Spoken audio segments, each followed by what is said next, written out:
গত ৮ই মার্চ ছিল মহাশিবরাত্রি। ছেলে মেয়ে নির্বিশেষে সকলেই উপোস করেছিলেন বাবার মাথায় জল ঢেলে তাদের মনস্কামনা পূর্তির জন্য। তাই সমস্ত শিব মন্দিরে সেদিন দেখা গিয়েছিল শিব ভক্তদের লম্বা লাইন।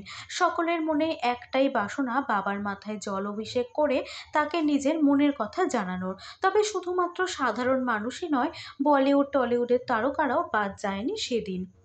অনেক জনপ্রিয় তারকাকে দেখা গেছে শিব মন্দিরে শিবের মাথায় জল ঢালতে বা মহাদেবের আরতি করতে। অভিনেতা গৌরব রায়চৌধুরী, অভিনেত্রী তিতিক্ষা দাস, অভিনেত্রী মানালি দে, আরাত্রিকা মাইতি সহ একাধিক টলি তারকাদের দেখা গিয়েছিল শিব মন্দিরে মহাদেবের আরাধনায়।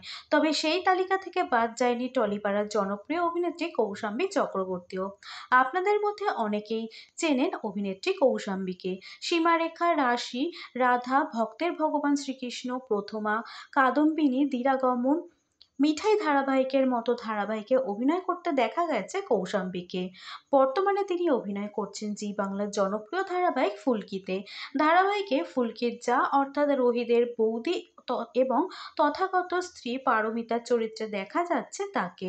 ধারাবাহিকে তার অভিনয় পছন্দ করেছেন অনেকেই, যেই কারণেই তিনি 2024-এ সেরা জি বাংলার সোনার সংসার জিতে নিয়েছেন সেরা জায়ের পুরস্কার। তবে বর্তমানে তিনি চর্চায় রয়েছেন অভিনেতা আদিত্য রায়ের প্রেমিকা হিসাবে। সর্বত্রই তাদের দেখা যায় একসঙ্গে। জানা গেছে খুব শীঘ্রই বিয়ের পিঁড়িতেও বসতে চলেছেন অভিনেত্রী, যদিও নিজের মুখে এই বিষয়ে কিছুই জানাননি। তিনি বলেছেন যখন হবে তখন সবাই সবটা জানতে পারবে।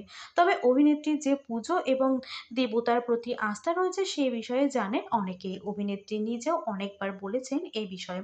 প্রায় সমস্ত দেবদেবীর পুজো উপোস সবই করেন অভিনেত্রী। তিনি এও বলেছেন সরস্বতী পুজোতেও তিনি নিজেই উপোস করে সবটা করেন। এবার অভিনেত্রীকে দেখা গেল শিবরাত্রিতে হলুদ সবুজ রঙের একটি চেক শার্ট পরে অভিনেত্রী গেছিলেন মহাদেবের মাথায় জল ঢালতে। সেই ছবি তিনি শেয়ার করেছেন সোশ্যাল মিডিয়ায়।